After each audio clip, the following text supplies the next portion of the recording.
Boa noite a todos. Boa noite.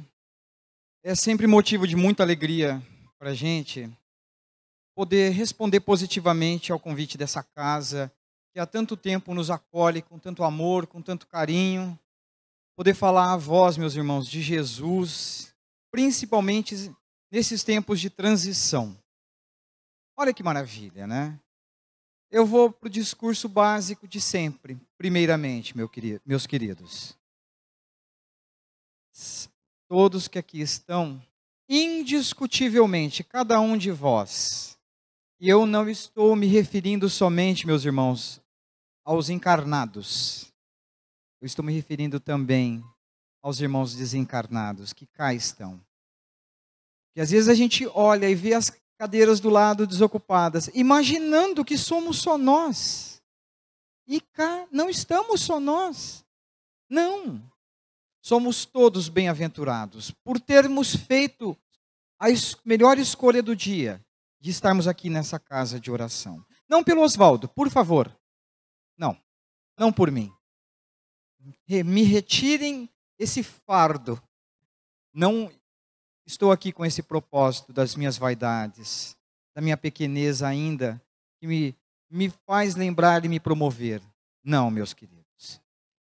Sede todos bem-aventurados de terem escolhido estar aqui, porque estão preocupados com a sua transformação. Não tinha um monte de coisa te convidando, meu irmão, lá fora? O happy hour com os amigos, com os colegas do trabalho. Ainda mais nesses dias, né, de final de ano, tanta festa, né? Tanta comilança. Misericórdia. Olha, quiçá diga eu de minha mãe. Ela fez tanta comida que eu acho que até o carnaval, se eu comesse, que a gente já não come mais carne, né? Eu teria leitoa até o carnaval. Misericórdia. Mas olha só que bom. Que a gente possa se reunir sim à mesa e podermos celebrar esses dias. Porque, meus irmãos, na época de Abraão, como é que você acha que se falava de Deus? Como é que se falava das coisas espirituais? À mesa. Enquanto conversavam, não existiam ainda as sinagogas, as igrejas, aqueles templos elegidos a Deus, nosso Deus único. Não. Então se falava de Deus enquanto se comia. Olha que maravilha. Mas vós, meus irmãos, escolheram estar aqui. Porque eu gostaria até de lembrar uma coisa. E no final das contas perguntar, né? Com certeza, todos que estão aqui foram conduzidos pelo caminho do amor, não é? Todos, com certeza. Eu não tenho dúvida. Alguém aqui foi conduzido a essa casa de oração pelo caminho da dor? Olha, não tenha vergonha de levantar a mão. Porque em geral, queridos, é isso que nos conduz à casa de oração. Hoje nós estamos numa casa espírita. Em outros tempos estivemos em outras casas, mesmo nessa presente reencarnação. Se estamos aqui, meus amigos, é porque estamos preocupados com a vida que levamos e queremos fazê-la valer. Então sintam-se privilegiados de certa forma, porque além de terem feito uma escolha positiva, estamos tendo o benefício de olhar para a vida com os filtros do Espiritismo, que tanto nos consola e nos conforta. Aliás, né? Que jeito bom e mais fácil de compreender a dor, né? Através da dor. Gostaria de propor-vos uma reflexão. Porque o que é estar numa casa de oração, meus amigos? O que é estar numa casa espírita? Diga-se de passagem. O que nos trouxe aqui? O que te trouxe aqui? É o compromisso social de às quintas-feiras ir no Kardec, assistir a palestra do dia, ouvir o palestrante que lá estiver, tomar o passe, sobre o que for falado, pensar, nossa, aquela palestra hoje era perfeita para o meu cunhado. Era perfeita para minha sogra. Por que ela não foi hoje no Kardec? Oswaldo falou para ela e ela não foi. Por que que nós estamos aqui, meus irmãos? Já pararam para refletir o que os conduz estarem aqui? É muito importante essa avaliação. E eu vos proponho essa reflexão por algumas razões. O que nós temos feito de nossas vidas? O que aqui temos oportunidade de saber, de conhecer, tem transformado as nossas vidas? Nós temos levado para a rua, para a vida do mundo, para o nosso lar, para o nosso trabalho, para a companhia dos nossos, a experiência, o conhecimento aqui obtido? Ou aqui vestimos uma indumentária mais calma? Porque quando a gente está na casa espírita, né, parece que a gente é imantado, né? Nos transformamos em outra pessoa. Nos referimos aos colegas: olá, tudo bem? Como você está? Com tanta doçura, com tanta candura. Cruzou o portão, chegou em casa, muda o tom de voz. Aquela aspereza com o paizinho e a mãe alquebrada pelos anos de dedicação ao filho.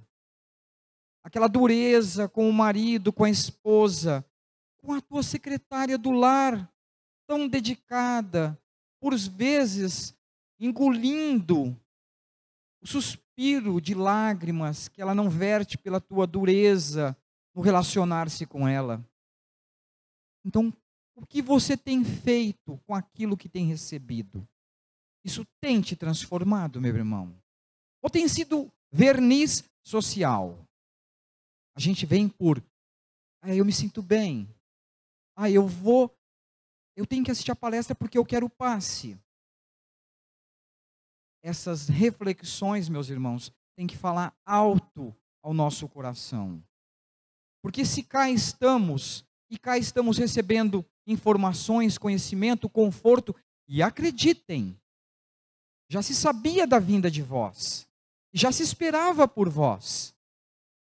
E o conforto que vocês vieram buscar já está sendo trabalhado desde as primeiras horas do dia. E começou a ser mais pontual, ostensivo, quando cruzaram os portões dessa casa. Já se sabe o que se passa no teu coração. Porque há pouco dizemos, né? Somos poucos os que procuram a casa espírita. A dizer-se da casa espírita, que é de onde podemos falar, porque é o nosso lar espiritual. Nós sabemos das dores do nosso coração. Nós sabemos das dificuldades. Então, o que nós estamos fazendo com tudo isso? Isso está nos melhorando? Está nos modificando? Reflitam sobre isso, querido. Estar na casa espírita, às quartas, às quintas, às terças, não seja um compromisso social. Seja uma forma, uma oportunidade maravilhosa que a espiritualidade te conduz para saber mais sobre Jesus, sobre o que se passa em tua vida e o que você pode fazer para melhorá-la, para transformá-la, para ser uma pessoa melhor, para, a começo de conversa, por você, para você, mudando o teu núcleo familiar, irradiando essa transformação, essa melhoria e mudando o mundo. Aproveite essa oportunidade, porque eu tenho agora uma lembrança para vos dar. Mais será cobrado de quem mais recebeu. E acreditem, só de estar aqui, já foi creditado alguma coisa a vós. Da mesma forma que será também lhe cobrado a prestação de contas. Não posso, depois do que a gente viu aqui, falar alguma coisa sobre o que foi falado aqui, que não sabia mais, porque estamos aqui todos sentadinhos. E o que vós tem feito de vossa vida, meus irmãos? Porque estão todos aqui, né, confortavelmente colocados. Eu acredito que a grande maioria tomou banho, jantou, está cheirosinho. Outros não, vieram direto do trabalho. Mas estamos aqui. Tivemos a oportunidade de um dia. Trabalhamos, estudamos. O que você tem feito do seu dia? Dessa oportunidade maravilhosa de estar aqui encarnado. Você tem sido na vida do outro motivo de conforto, de consolo, enxugando lágrimas, ou você tem sido trevas? Porque é fácil apontar o dedo e dizer, aquela pessoa me tira a paciência, me tira o equilíbrio emocional. Aquela pessoa é difícil na minha vida. Mas será que eu não sou também difícil na vida do outro?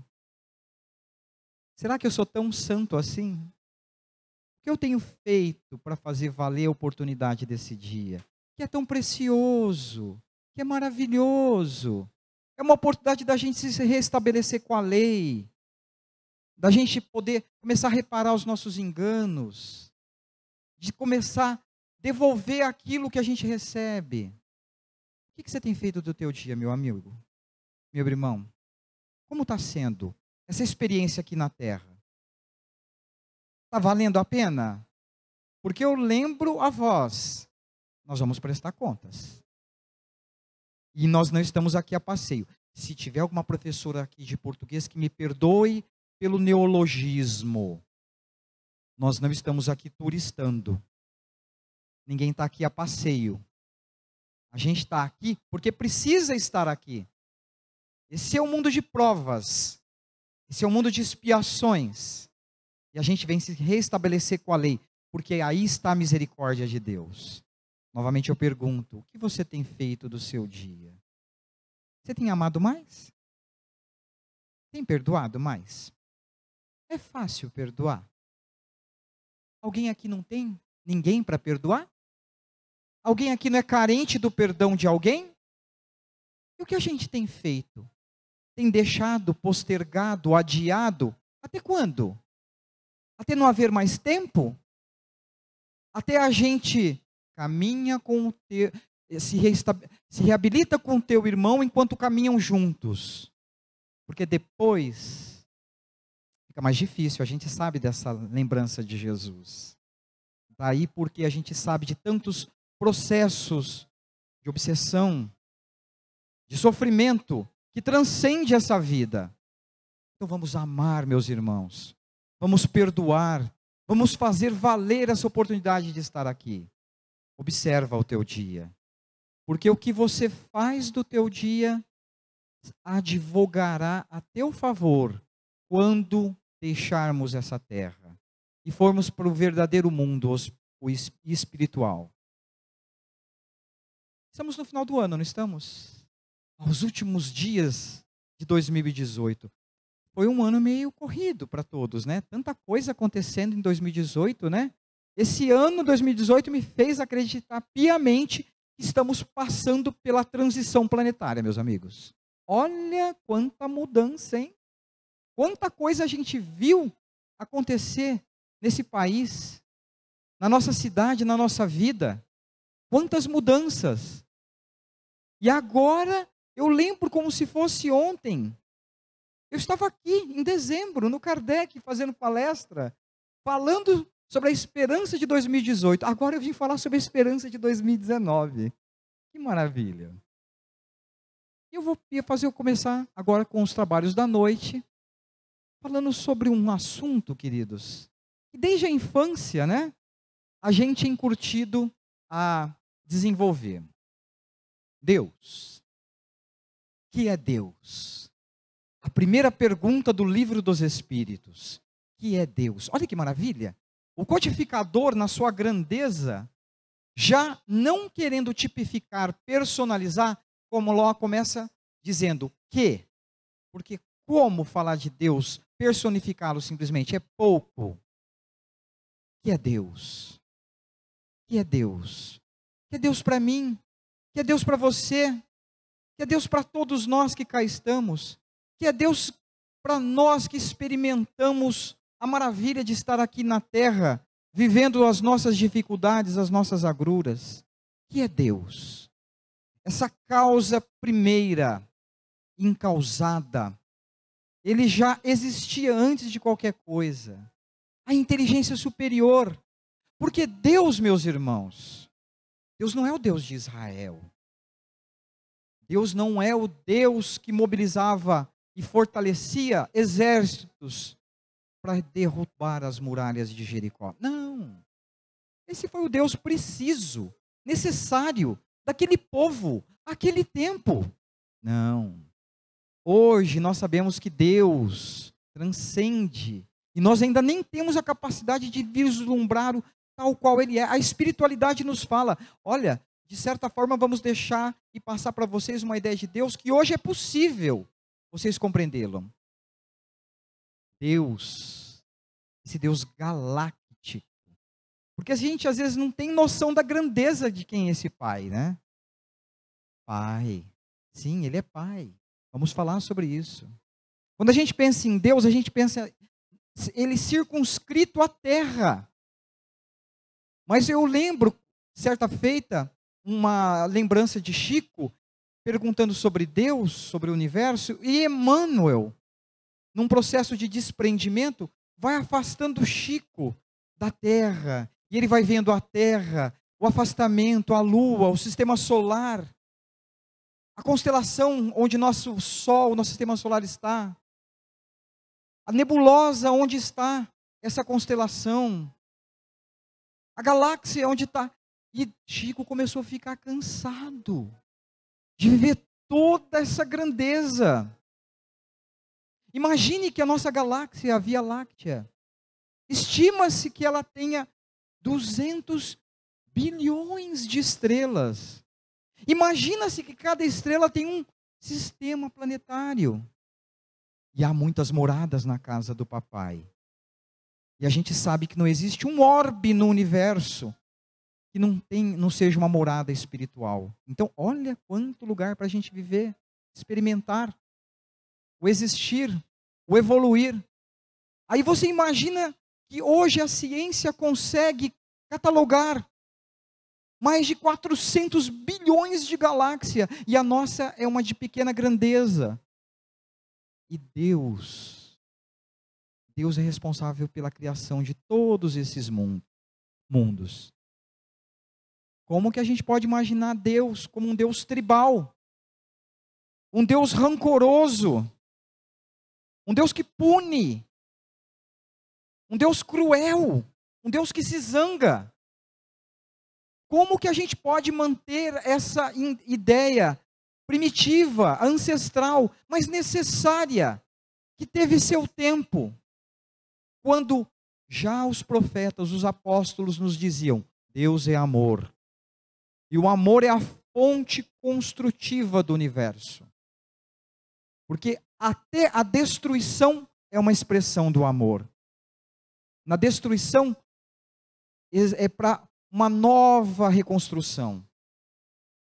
Não existe. Lavoisier, se não me falha a memória, esse cientista, já nos dizia que na natureza nada se cria, tudo se transforma. Que me perdoem, pessoal da ciência, se eu errei. Mas até onde eu me lembro, dos tempos da 8ª série, né, que agora é 9º ano, né? Tão complicado agora, né? Mas enfim, o que eu me lembro era isso. Esse é Deus. Um Deus que conhece a cada um de vós. E sabe o que se passa no teu coração? Ele sabe das tuas dificuldades. Ele sabe do que te trouxe aqui. Ele sabe do que você precisa. Olha o que eu disse. Ele sabe do que você precisa, não do que você quer. Porque algum pai ou mãe aqui, quando o filho pede peixe, dá uma serpente? Algum pai ou mãe aqui, quando o filho pede pão, dá uma pedra? Porque às vezes a percepção daquele que pede, ele está pedindo o que é melhor para ele, dada a limitação da sua visão, da sua compreensão dos fatos, dos acontecimentos, das implicações que aquilo vai ter e da nossa materialidade. Porque vemos a nossa vida com os olhos da matéria, da necessidade pontual de quem está encarnado. E não nos desprendemos em olhar para o infinito. Até nos esquecemos que somos espíritos imortais. E aqui vai o primeiro toque, meus queridos. Sabe qual a grande vantagem de ser um espírito imortal? Alguém sabe? Uma das grandes vantagens de ser um espírito imortal é que tudo passa. tudo passa. Isso também vai passar.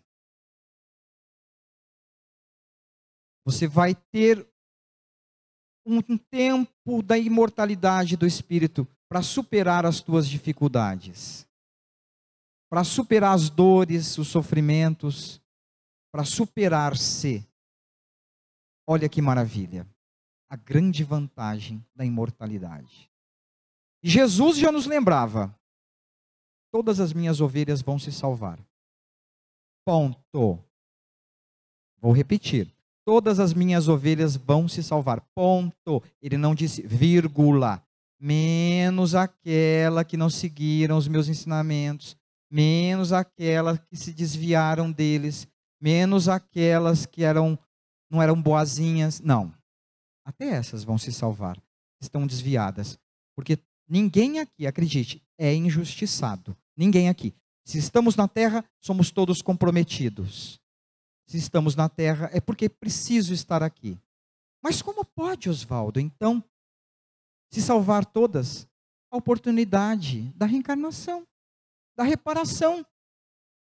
Quem mais se mantém no caminho, se acertando com a lei, tendo uma vida conforme Jesus nos orienta, dá uma caminhada mais acelerada. Quem é teimoso no engano, no erro, vai ter oportunidade de se reabilitar através da reencarnação. Sabe quem te permitiu isso? Deus. Deus, meus irmãos. Que Jesus trouxe a melhor percepção que nós devemos ter a respeito dele. Que nos facilita. Tira Deus lá daquela altura que nos colocaram no passado sobre ele e nos aproxima. Pai nosso. Não é até mais gostoso de se referir a Deus como Pai? Quando a gente está com uma dorzinha, um probleminha, principalmente quando a gente é mais jovem, né? E depois a gente fica arrogante, orgulhoso, né? Vaidoso. Não olha para o Pai, hoje ao quebrado, cansado, enfraquecido pelos dias. Não chama mais ele de paizinho, de papai, né? Às vezes chama até pelo nome. Quando deveria chegar e abraçar e falar: meu Pai, que bom te ter. Quando a gente sabe quantos são os que não o têm mais. É assim que a gente tem que pensar Deus, como Pai. Pai nosso, meu Pai, Paizinho, senta aqui. Eu preciso conversar com você, falar para ti do que se passa no meu coração, das dificuldades que eu estou passando. E todos nós passamos por dificuldades, não é verdade? Falar com Deus como você conversa com os teus amigos, com os teus irmãos, com os teus colegas de trabalho. Fale numa conversa íntima, pessoal, sem aquele palavrório difícil, complicado, que não acrescenta nada, que só dificulta.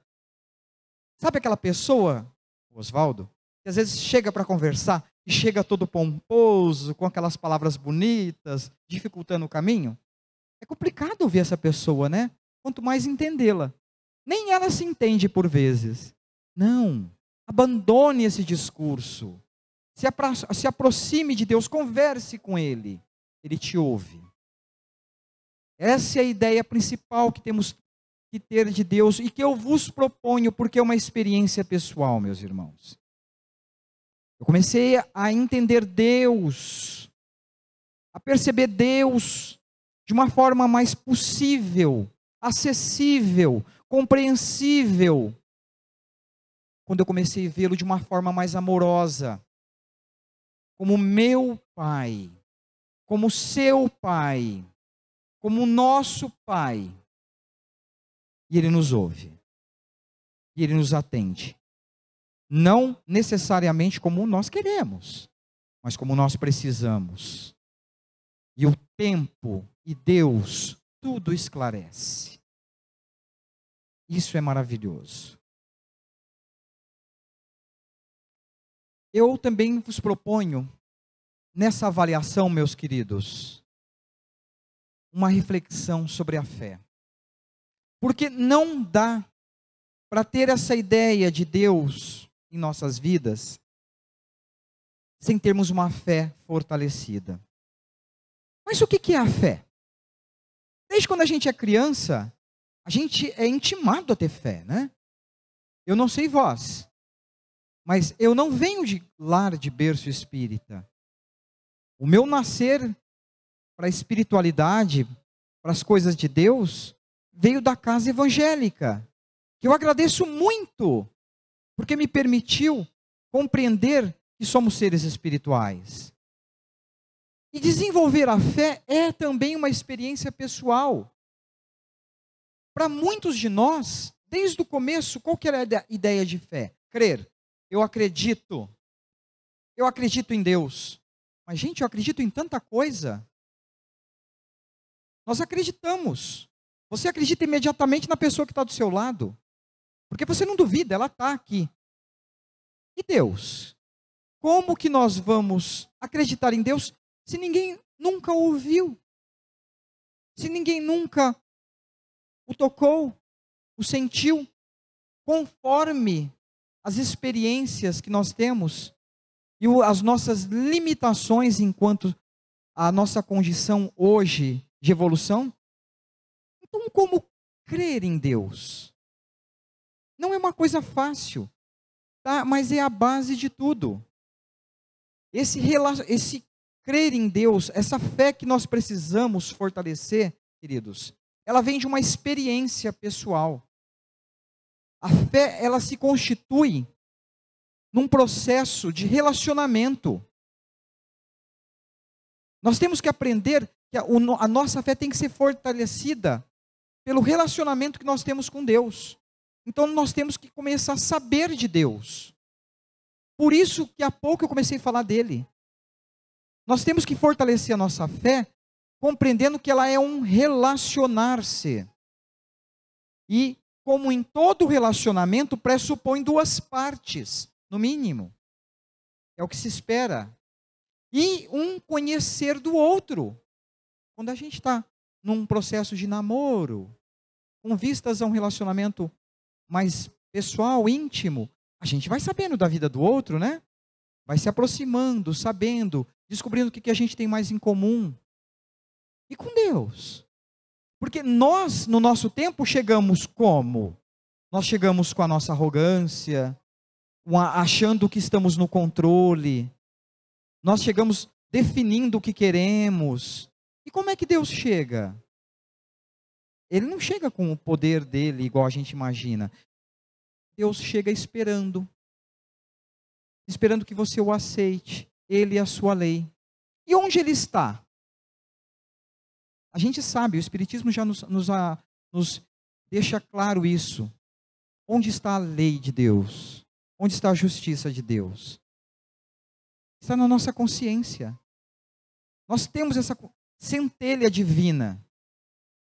E desenvolver essa fé, queridos, que se sustenta numa confiança, num relacionar-se, é um processo diário. E ele passa por uma experiência. Porque a gente começa a desenvolver nossa fé, não é em dias, quando está tudo bem. A mesa está farta, né? A conta bancária está abastecida, estamos saudáveis. Não, aí é fácil. A nossa fé começa a ser fortalecida e a gente percebe a transformação que ela causa em nós nos dias difíceis. E aí começa a experiência com Deus, que fortalece a nossa fé. Porque quando a mesa começa a ficar escassa, a dificuldade nos bate à porta, a doença é uma realidade em nossa vida. Se a nossa fé começa a ser mais forte e nos sustenta, a gente compreende que isso vai passar. E que isso tem um propósito. Que isso tem uma necessidade. E eu confio. Eu acredito. Eu sei. Isso é fé. Eu sei que isso vai passar. Eu não me revolto. A fé é uma equação complicada, meus queridos, porque ela é pessoal também. O que eu trago aqui é pontos para que cada um de vós avaliem a sua percepção de fé. na dor, quantos de nós, muitas das vezes, olha para o alto e fala: por que eu, Senhor? Tu me abandonastes? Mas aí, quando deveríamos perguntar: que esperas de mim, Senhor, nesse processo de dor? Qual é a lição que eu tenho que aprender? O que eu estou reparando? Que seja feita a sua vontade e não a minha. Porque o que a gente sabe de nós? Olha, queridos, eu tenho um problema sério. Alguém lembra daquele desenho? Procurando Nemo. Né? Tem a Dory, acho que é isso, né? Continue a nadar. Gente, às vezes, eu não lembro o que eu almocei. Aliás, hoje eu não almocei, agora que eu lembrei. Entende? Então, agora você imagina lembrar, nessa reencarnação ainda, dos erros e enganos, que não faz muito tempo. Imagina não saber daquilo que é pretérito a essa reencarnação. Então, o que eu sei de mim? E a minha vida é um livro aberto para a espiritualidade. E esse Pai amoroso, educador, porque Ele é educador, Ele não permite nada que te aconteça. Olha, tudo que está te acontecendo, tudo, absolutamente tudo, tem uma função na tua vida, tem um propósito, tem uma necessidade. E este é o grande exercício que a gente tem que debruçar sobre as experiências que a gente passa de dor e de sofrimento. Observar. O que eu tenho que aprender aí? O que eu tenho que retirar disso? Como está a minha forma de encarar tudo que eu estou experimentando? Do que eu estou falando? De fé. De confiar, de acreditar. Por fim, fé, além de ser um relacionamento de confiança, onde as partes se conhecem, sabem de si, onde eu acredito, é um processo de entregar-se. Essa parte é complicada, queridos. Essa parte não é muito fácil, não. Você imagina você ter que simplesmente estar no carro, porque é assim que deveria ser. Você desliga a chave, por favor, puxa o freio de mão, tira a chave do contato, abre a porta, sai, pega a chave e fala: está aqui, meu pai, me conduz, me leva. É isso? É esse que é o processo de entrega. Se deixar conduzir. Paulo já nos dizia, né? Que agora não era ele que vivia, era o Cristo que vivia nele, né? Consequentemente, estamos falando de se fazer a vontade de Deus. Quando a gente fala se fazer a vontade de Deus, queridos, mas Oswaldo, então eu vou ter que virar um clérigo, vou ter que trabalhar só para a espiritualidade? Não.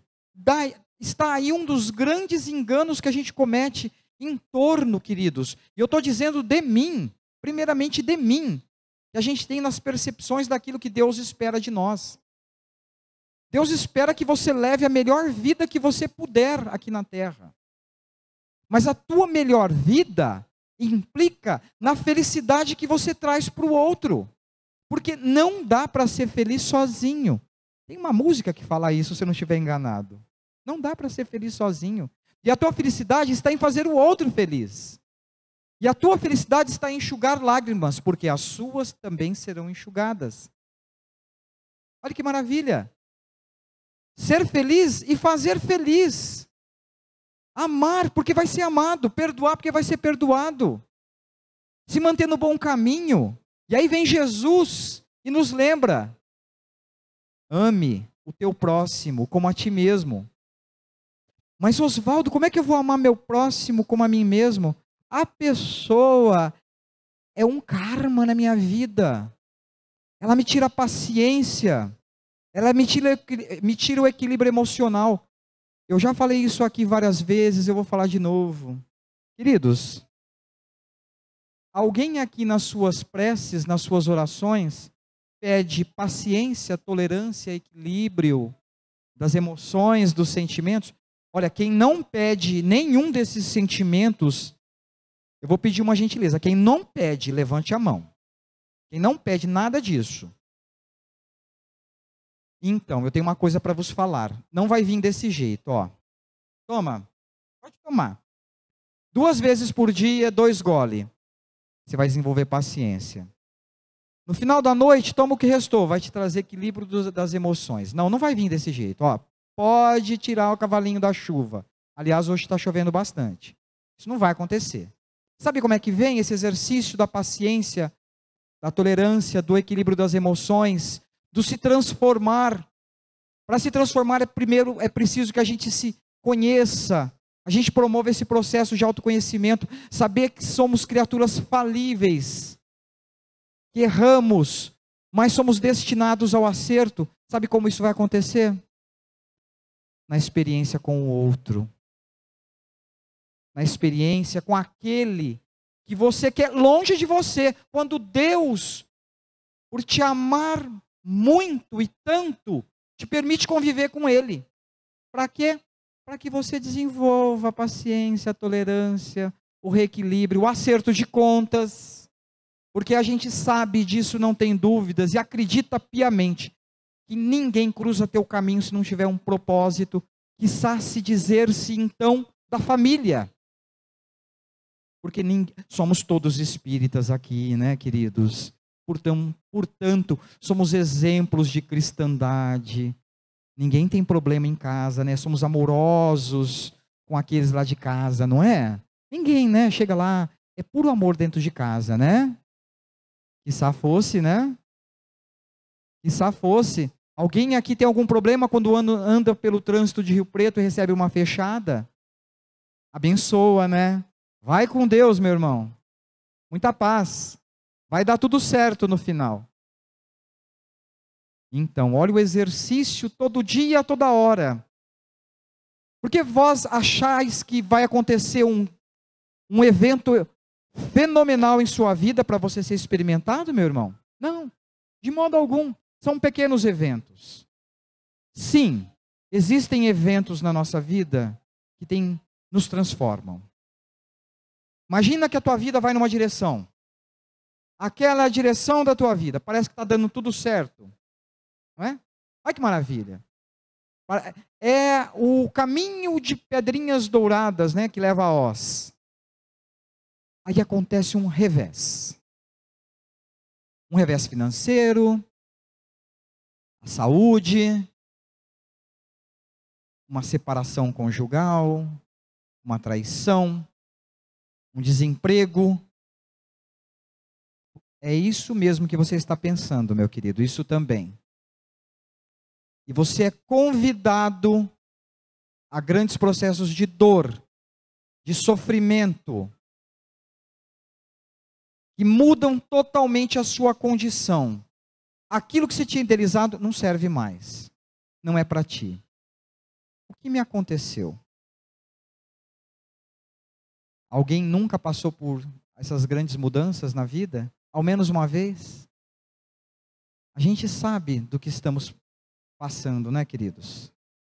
A gente sabe daquilo que está em nosso coração, que por muitas das vezes não é fácil. Mas olha, até isso é misericórdia de Deus. Porque nesses grandes processos de dor e de sofrimento, que desviam a trajetória de nossa vida, é que nós mais temos oportunidade de perceber a presença de Deus e a oportunidade de nos fortalecermos na nossa fé e no nosso propósito. Porque aquele caminho que você estava não era o seu caminho, quiçá do outro. E foi necessário todo esse processo para que você seja encaminhado para o caminho que melhor lhe apraz. Olha que maravilha. É Deus agindo na tua vida. Dói um pouquinho. No começo a gente se revolta. A gente não aceita. Como aquela criança birrenta. Se ninguém teve uma criança birrenta, ao menos viu no supermercado uma se jogando no chão, né? É impressionante. Aí eu até já cheguei a perguntar para o meu pai. Eu fiz isso, pai? Ele começou a rir. Ele falou, não foi uma vez. Eu falei, pai? É, meu filho, não foi uma vez, não, foram várias. Sério, papai? Já morrendo de vergonha. Mas por que eu fiz isso? Você queria comer o chocolate antes de eu pagar. Olha, tá vendo? Mas meu pai segurou forte. Meu pai segurou forte. E manteve-me no bom caminho. Mas como compreender tudo isso, queridos? Se Deus é um pai educador, amoroso, que nos permite aquilo que precisamos, e nesses processos inflamados de dor, mesmo com a nossa fé ainda titubeante, a gente é convidado a experimentar esses processos de dor, de sofrimento. Como olhar para tudo isso com o olhar daquele que confia, que acredita, que sabe que tudo isso tem um propósito, que nada é gratuito, que existe misericórdia, que existe acolhimento. Como olhar para tudo isso e não ver capricho? E não nos sentirmos injustiçados? Aí vem Jesus. Vem Jesus com a promessa: e eu vos mandarei o Consolador prometido. E Ele vos falará de coisas que hoje eu não posso vos falar, porque ainda sois criancinhas, não vão compreender. Olha que maravilha. Doutrina espírita. Esse Consolador prometido por Jesus, codificado por esse irmão Kardec, que em entrevistas incansáveis com os espíritos, nos traz essa doutrina, queridos, que primeiramente nos revive Jesus. Agora, sem nenhum véu, desmistifica aquilo que estava oculto, porque não tínhamos capacidade ainda de entender. Já imaginou falar que existe um mundo espiritual? Que esse mundo está aqui entre nós, existe uma sobreposição, e que também aqui é um mundo espiritual. Porque se vós, meus irmãos, tem alguma dúvida que aqui é um mundo espiritual, eu só vos lembrar uma coisa, daqui a pouco falamos. Somos espíritos imortais. Só que nesse momento, possuem uma veste carnal, para poder experimentar as vicissitudes da vida e assim se reabilitar. Então aqui também é um mundo espiritual. E esse mundo espiritual, agora só dos espíritos, ele se comunica conosco, e manda mensagens, e mostra que a morte não existe. Até engraçado falar isso, né? Kardec matou a morte em 1857 com o Livro dos Espíritos. Ele nos evidencia, porque era um educador, era um cientista.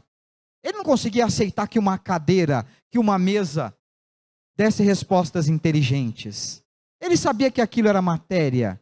Se decantada chegava apenas a átomos. Existia uma força que se manifestava nessa mesa, nessa cadeira, e que dava respostas inteligentes. Então essa força é uma força inteligente. Portanto, não existe a morte. Nós sobrevivemos a esse processo material, ainda pouco observado pela ciência. Olha que maravilha. O Consolador, ele vem, queridos, nos esclarecer sobre as nossas dificuldades, nos explicar, nos trazer amparo, porque, gente, é duro sofrer, não é fácil sofrer sem ter esclarecimento do porquê sofro. Se isso vai ter fim, qual a finalidade?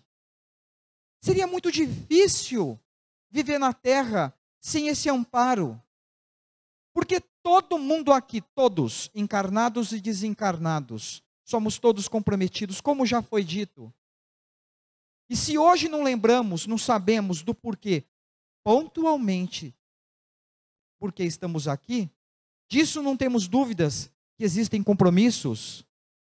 Se eles não são desse tempo, são de tempos passados, mas a espiritualidade já nos alerta, já nos afirma: meu irmão, a tua dor, o teu sofrimento, as dificuldades pelo qual vós passais hoje, a grande maioria está aqui hoje, nessa presente reencarnação.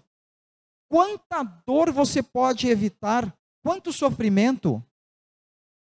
E quanta dor e sofrimento que você evita não se reverte a teu benefício? Porque se não pontualmente como a gente imagina, com o amparo da espiritualidade, porque abrimos as portas do nosso ser imortal para recebermos os benefícios que vêm através dos bons espíritos permitidos por Deus. E o que nós fazemos disso, dessa oportunidade? Volto lá atrás ao começo. O que você está fazendo? O que eu estou fazendo? O que nós estamos fazendo, meus irmãos, dessa oportunidade maravilhosa de estarmos aqui encarnados? O que o Consolador prometido tem feito de nossas vidas? Qual que é esse amparo, esse conforto?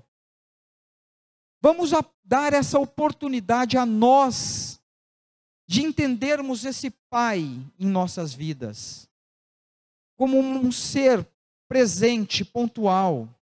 Vamos fortalecer a nossa fé, a nossa esperança em tempos melhores, trabalhando para Jesus, aceitando, vivendo para fazermos a felicidade do outro, porque também seremos retribuídos, nós vamos receber nossa paga.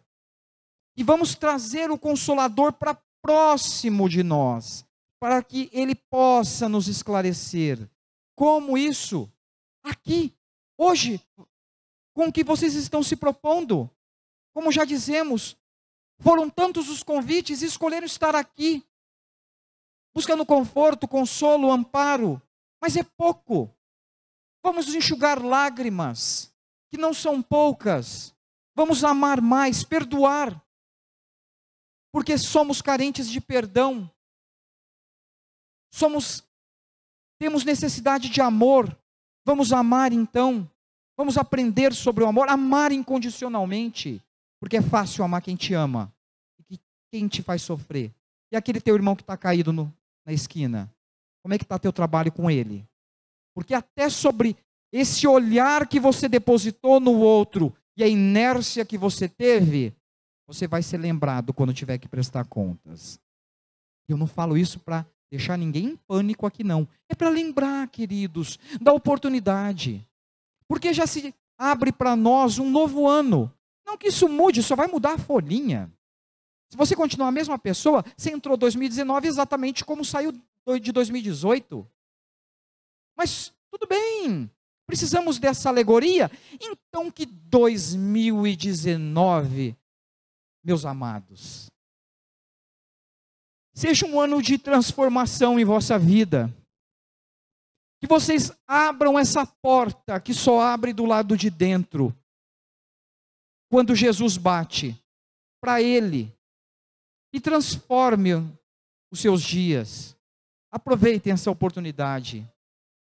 Aceitem a Jesus e trabalhem com amor para Ele. Deus os abençoe. Permita um 2019 diferente. Cheio de luz, de esperança, de transformação, de um processo de autoconhecimento que pode envolver renúncia, mas que vai promover uma melhoria sem igual. Muita paz, meus queridos.